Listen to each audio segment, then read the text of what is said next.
Andrew, when are you finally going to introduce me to your mother? We've been dating for months, and I still haven't met my future mother-in-law, the girl said, holding the hand of her young boyfriend in military uniform. April, I'll get a vacation soon, and we'll visit my mother together. I'll introduce you to her, he said. Do you think she'll like me? The girl asked. Of course she will. My mom's nice. If I like you, she'll like you too, the guy replied cheerfully. Andrew's mother, Amanda, lived in the village. Her husband passed away 10 years ago. He was in the military too. Her son followed in his father's footsteps and decided to be a military man as well. When Andrew graduated and joined the army, his mother decided to give him her apartment in the city and move to the village. She grew up in the village and always dreamed of returning there. But the obstacle was her husband's job, her baby, and frequent relocations, so she did not have that opportunity. So when she finally moved to live in the village, she enjoyed village life to the fullest. She had a tiny farm and a vegetable garden and made jams and preserves. Her son did not visit her often, but she was never offended. She had lived with her military husband for many years, so she knew what military service was like. Amanda waited for her son with her future daughter-in-law. While talking on the phone, Andrew informed his mother that he was going to get married, but he didn't say much about his beloved April. You will meet her in person when we get there, and you can ask her about everything. Andrew was a lot like his father, bossy and willful, but at the same time a very empathetic and kind man. April was very afraid that her future mother-in-law would not like her. It wasn't even because she wasn't pretty, as she thought. April wasn't very tall and only had a high school education, but April had no family. The girl had grown up in an orphanage. Usually, people were wary of someone like her. April was a shy, kind girl who worked as a simple house painter. Her job was very hard, but lately it had become more profitable. Many people asked her to help them with repairs. April also worked at the factory, but in the evening, or when she had free time, she never turned down an opportunity to earn some extra money. The government was supposed to provide her with an apartment soon, but in the meantime, she was living in a dormitory. On the planned day, April and Andrew drove to his mother's house. It was not a long drive. The village was very close to the city. They bought some goodies and gifts and planned to spend their weekend there. April was noticeably nervous and kept holding Andrew's hand. The guy, sensing her tension, encouraged her and kept saying, Come on, don't be afraid. Everything will be all right. My mom doesn't bite. I'm not afraid, the girl replied. As they walked through the village, they looked at the local nature and dilapidated houses. Yeah, the village is slowly dying out. When my mother moved here, there were a lot more people living here. People were living in all these houses, and now look at all these abandoned houses, Andrew told his girlfriend. Maybe they'll change their minds and come back. After all, it's often the case that a house is empty for a while, but then people come back, the girl replied. Maybe. The house we bought for my mom had been empty for years, too. It took a lot of effort to renovate it, but Mom wanted to live here for a long time, so let her live here and be happy, the boy replied. Andrew loved and respected his mother very much. She had always been the standard of feminine beauty and the guardian of the family hearth. He remembered from his childhood how he and his parents often relocated because of his father's work and constantly lived in small apartments provided by the state for the army. His mother, crying into her pillow at night, sometimes complained to his father that she was tired of it all and wanted a normal life and her own home. She was tired of constantly moving from one city to another. As Andrew approached his mother's lot, he pointed at the house and said, Well, here we are. What do you think? What a beautiful house, muttered April. Amanda's house was an ordinary wooden house. The only thing that made it different from all the other houses was that every year it was painted yellow and blue, and there were always huge flower beds outside. Amanda loved flowers, And the first thing Amanda dreamed of when she bought the house was planting large beds of her favorite flowers near the house. Amanda was a brisk, skinny woman who could easily do everything herself. Of course, she was missing a man's pair of hands in the house, so whenever her son arrived, she knew what kind of help she would ask for. The woman greeted them very kindly. As they dined together, they got to know each other, and she talked with April. She realized that her son made the right choice. April also liked Amanda, a very pleasant, hard-working woman. Her home was in perfect order, and everything was in its proper place. It was immediately clear that she was an excellent housekeeper. After talking with the children and asking them about their life plans, Amanda sent them for a walk in the neighborhood. The first thing April was interested in were the flowers. She loved flowers too. When she lived in the orphanage, she always watched their gardener tend the flowers near their porch. Little April would always go over to the gardener and ask about the names of flowers and how to take care of them, and sometimes she would even help to take care of them. So looking at the flowers in the beds, April was thinking of her childhood. After walking around the village, they realized that everything is not so bad, that many people still live in the village and new houses were even built in some places. Later, Amanda told them that many newcomers live in the village right now. After visiting his mother and saying goodbye, the couple left for the city. Andrew drove his fiancée to the dormitory and went home. He lived on the next street, carrying a heavy bag of goodies from his mother. The boy thought about the weekend. When he and his mother were alone, Amanda told her son that she really liked April. "She'll be a good wife for you.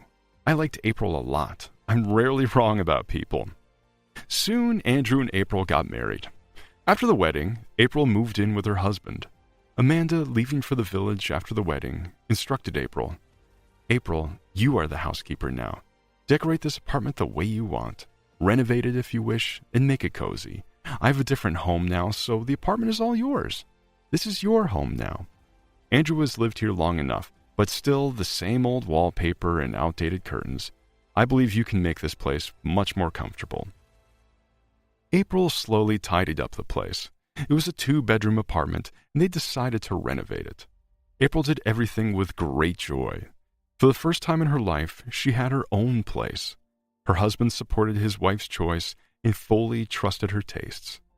Andrew loved April very much, spoiled her in every way, and with every paycheck always bought something nice for his wife. One day, when Andrew came home from work, he saw some mysterious expression on April's face. She was smiling and looking at him intriguingly. After washing his hands and sitting down at the table, he jokingly said, "Feed me, my wife." The table was already set. All she had to do was put hot food on a plate for him. Sitting down across from her husband, the girl said softly, "Andrew, you're going to be a daddy soon." "Are you serious?" her husband asked in surprise. "Who jokes about something like this? I'm pregnant," the girl said modestly.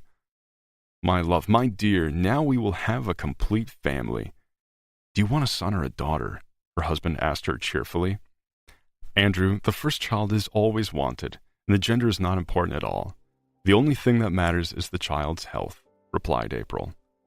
"Well, I want a daughter, so she'll look just like you, as beautiful as you are. I'll call her Little Princess, and then we'll have a boy, too, so he can protect you and his sister. Maybe he'll join the army, like me," Andrew mouthed cheerfully. April's pregnancy was difficult, with constant toxicosis. Part-time work was out of the question, although she didn't need any extra income anymore. Andrew's salary was decent. They had everything they needed and didn't complain about anything. They renovated their apartment and bought new furniture. Now they only needed to save up some money to buy a car. It was Andrew's dream. They lived in happiness and harmony. April agreed with Andrew on everything. Every weekend, Andrew took his wife to his mother's house, away from the dust and noise of the city. He saw how hard it was for April. He saw that she was constantly nauseated and could eat almost nothing. It had even lost weight.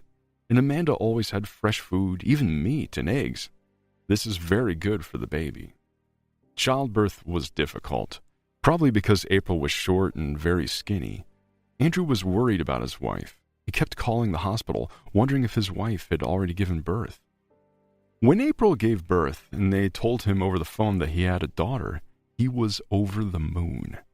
After asking about his wife's condition, he immediately went to his friends to celebrate it and relieve the stress. Andrew picked up his wife from the hospital with a huge bouquet of flowers and in a beautiful car which was kindly borrowed by his friend Bradley, who was also his co-worker. They studied together in military school and were good friends since then. Bradley had also recently married, and their families were very close. Lisa, Bradley's wife, worked at the military headquarters. She was the daughter of their commander, a colonel. They named their daughter Julia. As time went on, the little girl grew up. Over the years, Andrew and April's love became stronger and stronger.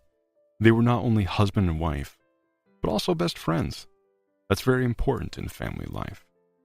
One night, while lying in bed with his wife, Andrew asked her to undergo a church wedding ceremony. She cried with happiness and snuggled up tightly to him. Obviously, she said yes. April was a monogamous woman. She never even looked at other men after marriage. She was not interested in anyone else besides Andrew. That's the way it should be in married life. The ritual of the church wedding spiced up their life. It's not that something had changed between them, but April understood that after the church wedding, they became even closer to each other. When Julia went to junior school, Andrew was often away on military missions. April and her daughter were often left home alone. April worried about her husband and was afraid that they will send him to flashpoints. Every time when Andrew came back home, he devoted all his time to his beloved girls. It was very hard for him to be away from home. Often, when he was at the headquarters, he looked at the picture of his wife and daughter and felt so sad that he could even burst into tears. Times were beginning to be difficult for their family. He did not want to upset his wife prematurely, but he already knew that he would soon have a long and difficult trip ahead of him. A short time later, Andrew, Bradley, and their coworkers were told that they had to pack their bags and arrive at the appointed time for the bus. They were leaving for the flashpoint where the hostilities were taking place. Andrew, leaving and saying goodbye to his wife and daughter, did not tell April that he was going to the combat zone. He saw that his wife was so worried that she walked around the home completely lost and didn't even quite understand what to put in her husband's suitcase. April, honey, don't worry. Everything will be fine. This is not the first time they sent us somewhere. I'll stay at headquarters for a while and then I'll come home, Andrew said before he left. She embraced her husband, inhaling the smell of his body, realizing how precious and dear he was to her. Crying, she told him, "We'll be waiting for you. Please be very careful." "I promise to be very careful, my girls. Take care of Mom, Princess. Listen to her and help her in everything," Andrew said. When they arrived at the combat zone, they realized they might not return home alive. The military situation was very difficult. Every minute their lives were in danger, and they tried to survive. Andrew wrote letters to his wife and daughter, keeping quiet about all the details. April missed her husband very much. It was very hard for her to be away from Andrew. The only thing that gave her strength was her daughter Julia. She tried to spend more time with her daughter, chasing away bad thoughts. Julia was growing up, went to school, and attended different extra classes and activities. While her husband was away, April decided to get her driver's license. Before leaving, Andrew had told her, "April, make sure you get your driver's license because we bought a car. Who's going to drive it? Otherwise, the car will just stand idle." And now April got her driver's license and could drive. She and her little girl often went to visit Grandma Amanda. Amanda loved her granddaughter very much. Looking at Julia, Amanda realized she was very much like her son. Julia not only looked like Andrew, but she had the same character. She was strong-willed and stubborn, but easygoing and kind. April and Julia often helped her with the garden. She could handle it herself, but the girls were happy to help her, which made Amanda happy too. After all, it's very nice when someone cares about you and helps you not because they have to, but because they really want to. Amanda tried to comfort her daughter-in-law, seeing her distressed condition. "Darling, don't worry. Everything will be all right. He's not an ordinary soldier. He's an officer. I believe he is somewhere in the headquarters. Just believe in him and wait. It's very important for him." "Of course, I'm waiting for him. I have no other choice. I don't know how I can live without him. I don't need anyone but him," April said. They hugged. Sometimes they could even cry together, and April felt much better. Time passed. For some reason, her husband was still not allowed to go home on vacation, or at least on weekends. That worried April a lot. She sensed something was wrong, so she went to see the unit commander. Arriving at the office and waiting for her appointment, the girl entered, said hello, and asked him a question right from the threshold. "Tell me the truth. Where is my husband? Is he in a combat zone? Did you send him there?" The gray-haired man lowered his eyes and realized that Andrew had told his wife nothing about the flashpoint. He didn't know how to answer the young woman's question. "Yes, I won't hide it from you. He is in the flashpoint, but there are no hostilities at the moment, and they are not in danger, so you don't have to worry," he muttered. April could see how nervous he was, tapping his pen on the table and saying these words. She realized there was something he wasn't telling her, but she did not dare to argue and ask him about the details. April also decided to talk to Bradley's wife. Arriving at Lisa's place, April began to ask the girl what she knew about their husband's trip, and Lisa replied indifferently. "What do you mean, what do I know? I know everything. They're in a flashpoint. They're shooting and killing. Don't you watch TV? Our husbands are in a combat zone." April cried, looking at Lisa. "Lisa, how can you be so calm? Why are you so indifferent about it?" "Why shouldn't I be calm? Yes, they are in a combat zone, so what? They'll fight and then come back, but they will bring us a lot of money," the woman muttered. April could not control herself and cried even louder. "Lisa, everything you say is horrible and disgusting. You're a military wife. How can you talk about it with such hypocrisy?" said April with tears in her eyes. "Don't be stupid. Why do you even care about that? You live well with your child, have an apartment and a fancy car, and you get Andrew's paychecks. What else do you need to be happy?" the woman asked ironically. "You were so silly," April told her, getting up from the table. "I need my husband, alive. That's all I need. I don't want the money or a car or anything else. I just want him back safe and sound." After a while, April saw on TV that there had been a terrible fight at her husband's location. A lot of people died, and hundreds were injured. That same evening, they received sad news. 7 people from Andrew's unit had died. Her husband was among them. It was impossible to describe April's condition. She was constantly crying and couldn't come to her senses. Her sobs were turning into hysterics. Julia, looking at her mother, hid in her room. She cried silently and was afraid to approach her mother. The next day, Amanda arrived. The news of her son's death was shocking and unexpected. She didn't understand how it could have happened. They never talked about the fact that he served in a place where he could have died. A neighbor drove her to the city. He offered to help her, seeing her condition. Upon entering the apartment, Amanda saw April. Her face had turned gray from stress and tears, and her eyes were red. She seemed to have lost a lot of weight over the past few days. The soldiers' funeral was in their unit. They died far from home, so their bodies came in closed zinc coffins. 7 coffins were on the parade ground, with pictures of the dead on the coffins. It seemed as if the whole city came to say goodbye to its heroes. 40 days passed like a delirium for April. She cried all the time, forgetting about everything in the world. She didn't even care about her teenage daughter. Julia was left to herself. April's grief was so boundless that she didn't understand what was going on around her. She couldn't believe it had happened to them, and she hoped her Andrew was about to call or write a letter. But her expectations were in vain. The phone was silent, and the mailbox empty.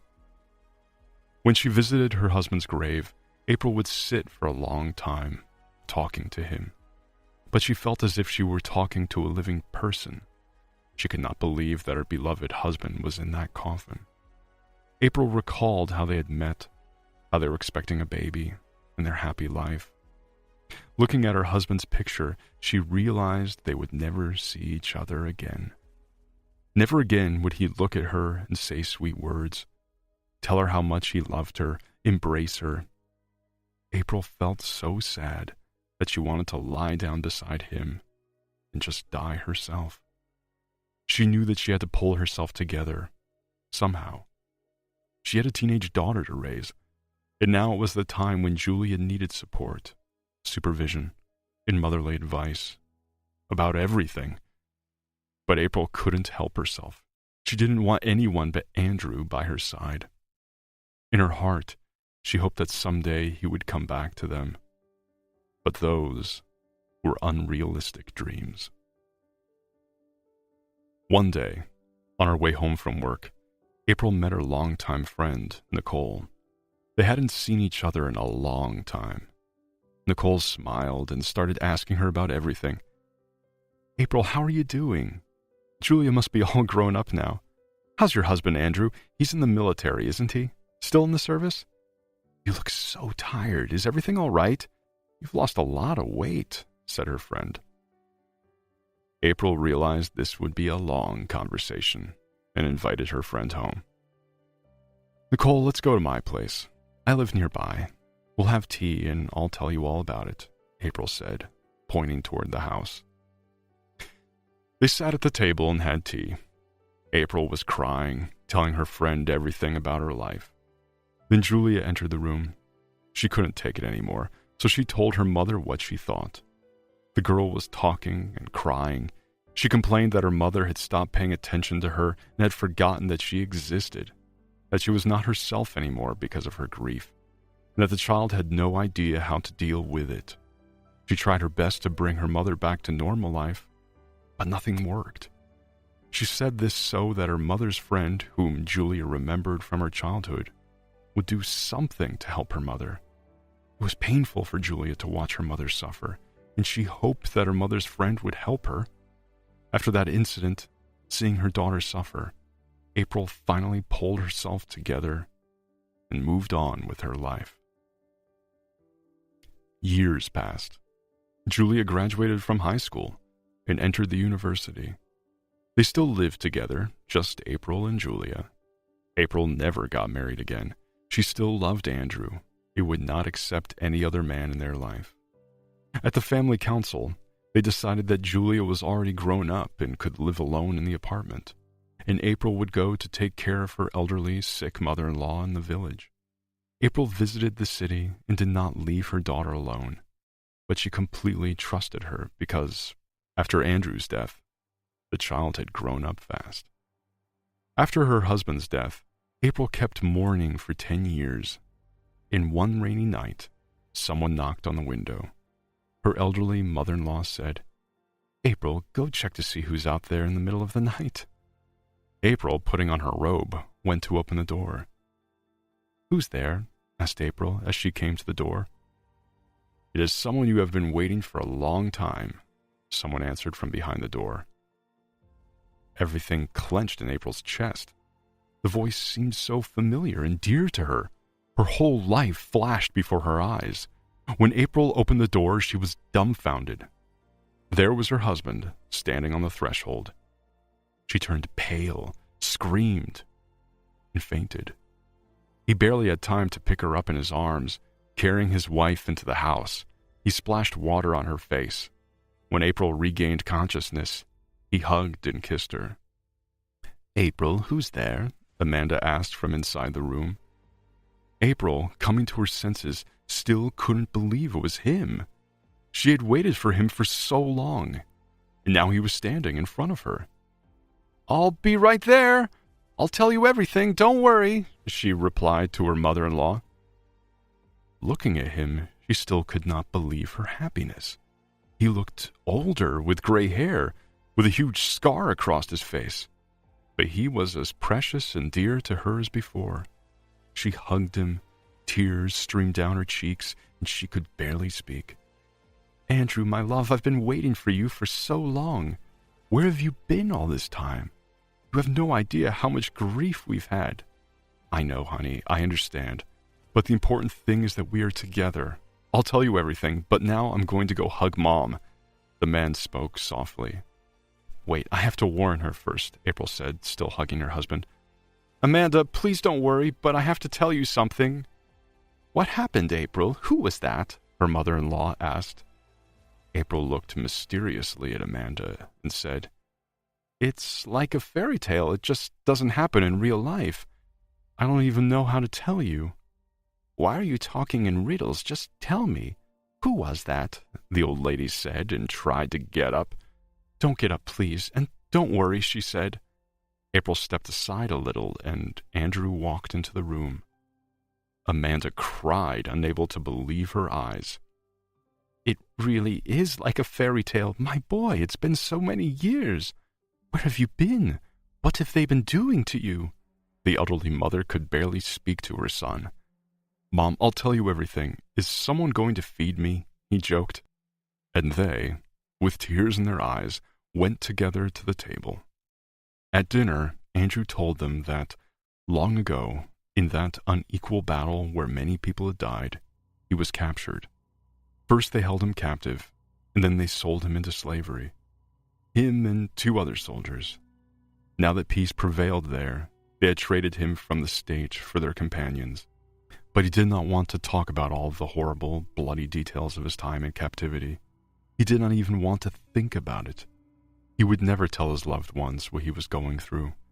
He only survived because all these years he believed he would return home to his family someday. He hoped and believed that his wife and daughter were waiting for him. He was very worried about his elderly mother, who must have been told that her son was dead. He had to restore the documents and find out who was buried instead of him. When they arrived in the city, they decided to stop by the store. For Andrew, this life was different. Everything was new. He had to learn everything all over again. Everything in this life had changed over the years. After buying groceries, they went home, holding hands just as when they were young. Life changed with Andrew's arrival. April's appearance had changed noticeably. Her clothes were no longer dark and ugly, but bright and feminine. Andrew was busy sorting things out at the military unit. Julia was finishing the university. She had been dating her boyfriend for more than a year, so they decided to rent an apartment and live together. Her parents didn't mind. Andrew and April tried to enjoy each other's company and make up for the lost time. After a while, April realized she was expecting a baby. When she told her husband, he joyfully took her in his arms and whirled her around the room, just as he did when he was young. "Andrew, but I'm almost 40. It's too late to have a baby," said April excitedly. "April, you're only 40. Millions of people have babies at 40 and are doing fine, raising their children. We got this chance. It would be stupid to miss it," her husband assured her. April really wanted this baby, and she knew in her heart that her husband would never let her do otherwise. 8 months later, they had a healthy baby boy. They named him Bradley, after Andrew's friend, who had died in that unfortunate